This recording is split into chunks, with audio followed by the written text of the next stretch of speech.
The Pentagon now says a U.S. Navy destroyer shot down several missiles and drones that were launched from Yemen. Iran has fired 2 missiles towards the joint British-American base on Diego Garcia in the Indian Ocean. If you kill Americans, if you threaten Americans anywhere on Earth, we will hunt you down. 2:13 a.m., Gulf of Oman. T-minus 4 minutes until impact. 12 Qadr-1 ballistic missiles. 5,000 American sailors and aviators in the crosshairs. Every second counts. What begins in darkness is about to become a shock wave felt from Tehran to Washington. The sea is almost flat. Black water, warm wind, a moonless horizon broken only by running lights, and the pale green glow of instruments across a U.S. carrier strike group pushing west of the Strait of Hormuz. At the center is a Nimitz-class carrier, 1,092 feet of steel, jet fuel, radar energy, and controlled violence.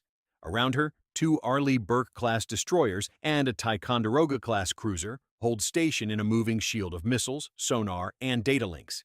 To the north sits Iran's coastline, cluttered with batteries, radars, islands, ports, and hardened tunnels.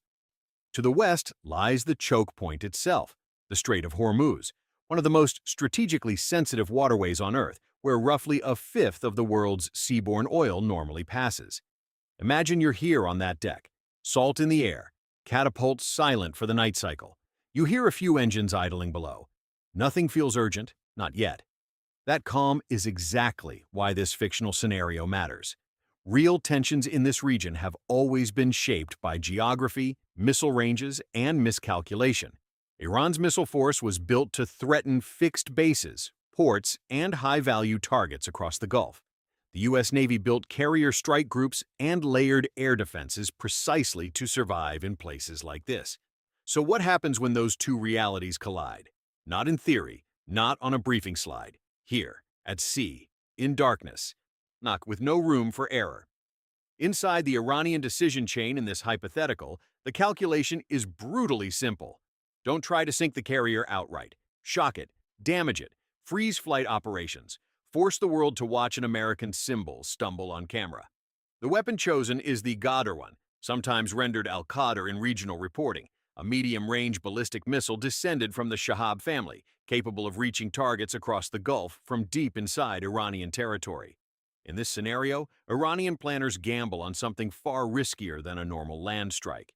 They try to adapt those missiles for an anti-ship role using coastal radars, maritime patrol drones, passive surveillance, and last-minute targeting updates. 12 missiles, multiple decoys, staggered timing. Their goal is not merely destruction. It's demonstration. From their side, the logic feels seductive. A carrier is huge, yes, but it's still moving through constrained waters near hostile coastlines. The Gulf is crowded. The signal picture is noisy. The Americans can defend against aircraft, cruise missiles, fast boats, drones, even ballistic threats. But everything has limits, right? Saturate the screen. Compress decision time. Force the strike group to fight on too many axes at once. They believe a near miss could be enough. A buckled flight deck, fires in parked aircraft, panic on global television, a symbolic victory before Washington can shape the narrative. They don't need a sinking. They need a shock. But there's a problem with their plan, a fatal one. Launching liquid-fueled missiles is not magic.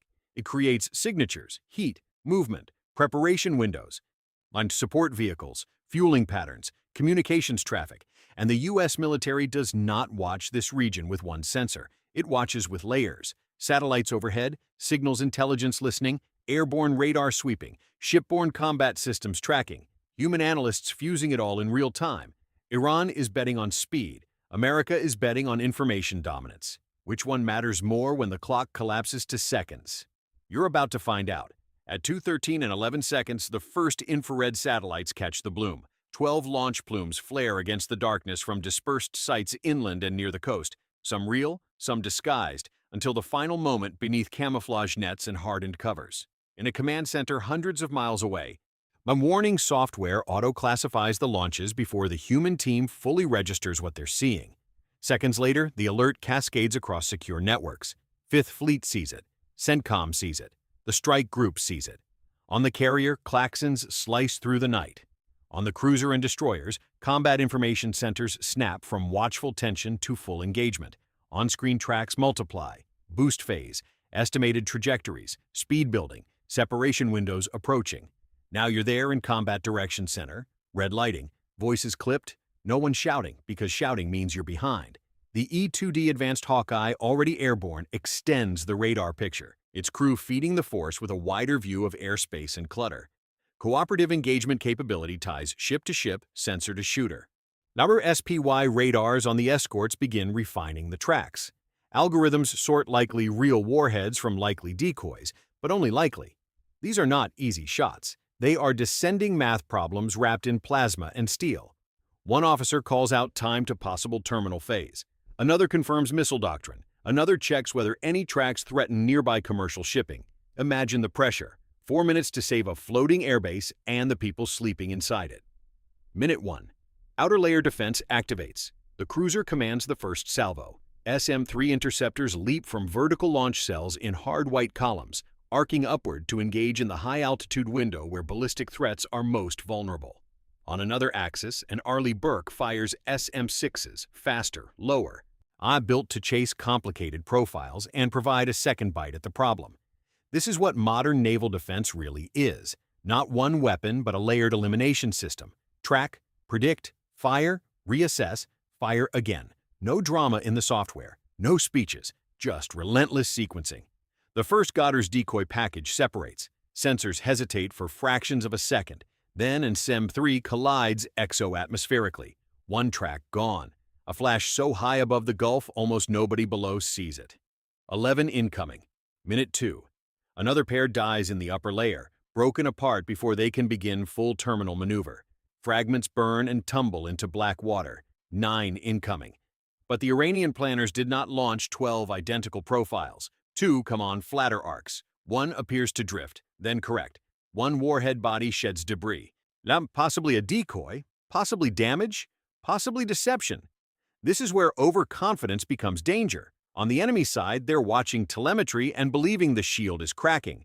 On the American side, they are fighting a geometry problem at Mach speeds. Could you make that call? Which track gets the next interceptor? Which one is bait? Which one kills your people if you guess wrong? Minute 3. The terminal layer starts. More SM-6 roar out. Then evolve Sea Sparrow missiles.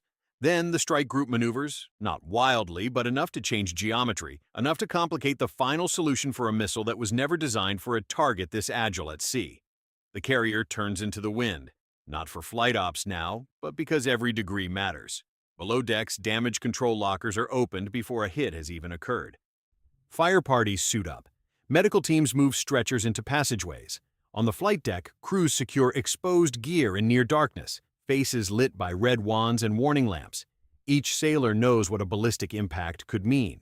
Steel peeled back, burning fuel, shrapnel through compartments, families waiting half a world away. Then the sky begins to tear. One missile is hit at altitude and comes apart in a sparkling fan of molten fragments. Another takes a direct SM-6 intercept and vanishes in a white pulse. A third survives the first shot, dives lower, then is ripped open by a second, its warhead splashing harmlessly a mile off the formation. 6 destroyed, 6 still being sorted, chased, or reclassified. The sound arrives late. Dull concussions, then sharper cracks, then the violent hiss of debris shredding the air. You're on that destroyer bridge now. Windows trembling, combat system officers counting down, crew braced, heart pounding. This is real enough to smell, even in a fictional scenario. Iran's hope was saturation. America's answer is layers. Not one wall, several. And each layer is connected to the next. One track fools high-altitude discrimination, but not low-altitude refinement. Another survives mid-course corrections, but enters the basket of 2 separate ships. A fourth begins to tumble under interceptor damage and loses any chance of terminal guidance. Still, not all good news comes cleanly. One Goddard body, damaged but not fully destroyed, continues inbound on a corrupted trajectory. It is no longer a precise weapon. It is now a hypersonic chunk of mass with a warhead and momentum. That is enough. Minute 4. Final engagement zone. USS's climb. CRAMs spin up. Phalanx mounts are live, their radar-guided barrels prepared for the last desperate act no sailor ever wants to hear over the net. One remaining track breaks left. Another drops short into the sea after cumulative damage. The damaged inbound body keeps coming. An SM-6 misses by inches or detonates too wide. No one knows in the moment. An ESSM clips it. The re-entry vehicle yaws. For half a second, it looks as if it will miss wide. Then the warhead or its remaining fuel mass detonates off the carrier's port bow, close enough to hammer the hull with overpressure and spray the deck with fragments and superheated debris.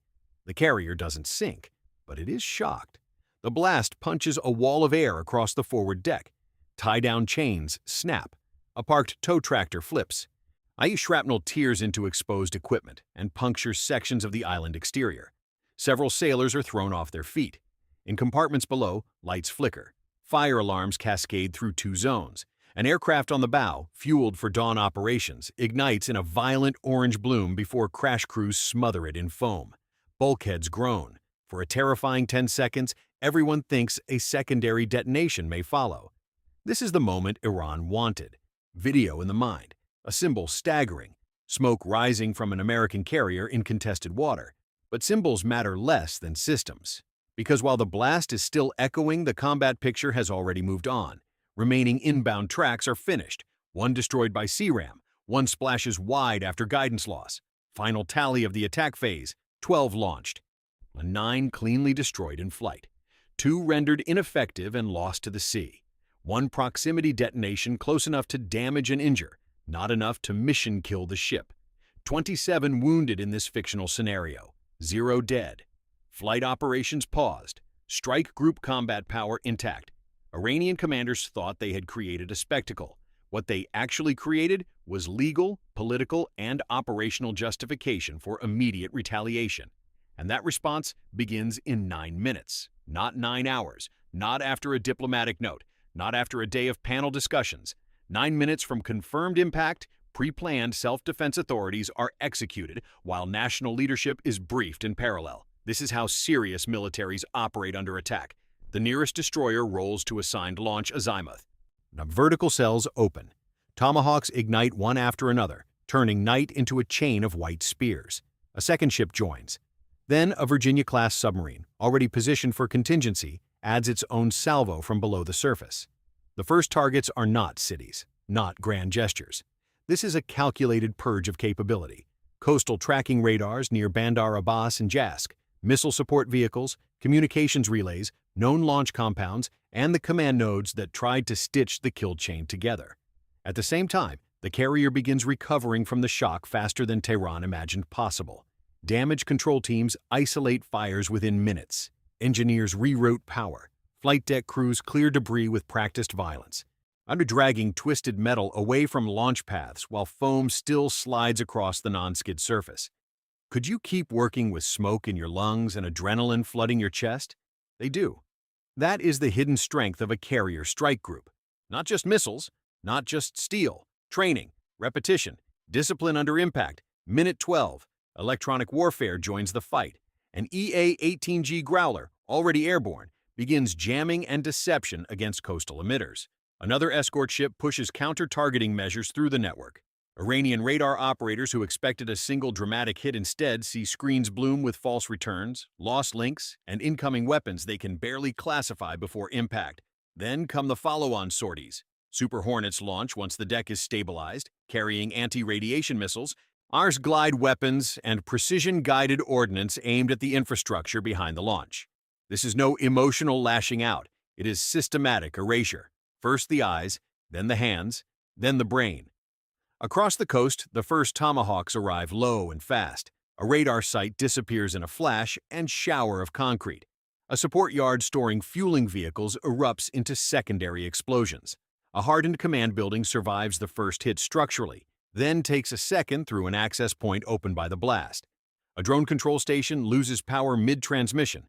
Launch crews who expected to relocate now find roads cratered and comms severed. That is the flaw in missile theatrics against a networked opponent. Every launch reveals something: position, process, timing, hierarchy. The moment Iran fires, America's targeting picture becomes clearer, not murkier. Within 20 minutes, the retaliation expands beyond the immediate launch chain. Regional bases feed the effort with surveillance and battle management. Tankers reposition. Intelligence aircraft vacuum up emissions. Additional strike packages are queued against missile storage bunkers, production workshops, and the command architecture that enabled the attack. Not because Washington wants total war in this scenario, but because doctrine punishes repeat capability. If you want to prevent a second salvo, you do not merely swat the arrows. You break the archer's fingers. Harsh? Yes. Effective? Also yes. Now shift perspective. From the Iranian side, the opening seconds looked triumphant. One American carrier visibly damaged. Smoke. Confusion. A headline guaranteed. But by minute 15, the operational picture turns poisonous. Coastal sensors go dark. Communications degrade. Mobile launch teams cannot receive updated orders. Some commanders do not know whether the United States is stopping at self-defense or preparing a much larger campaign. Political leaders who wanted controlled escalation now face the oldest lie in warfare, that you can script the other side's pain without losing control of the next act. They believed they were delivering a message. Instead, they invited an execution of their most valuable exposed assets. By minute 26, satellite assessment in this fictional sequence shows 6 launch-associated sites destroyed or disabled, 3 major radar nodes neutralized, 2 command facilities burning, and multiple missile support convoys abandoned on roads leading inland. The carrier, meanwhile, has resumed limited air operations. Limited, not full, but enough. Enough to prove the point that matters. Shock is not victory. Damage is not defeat.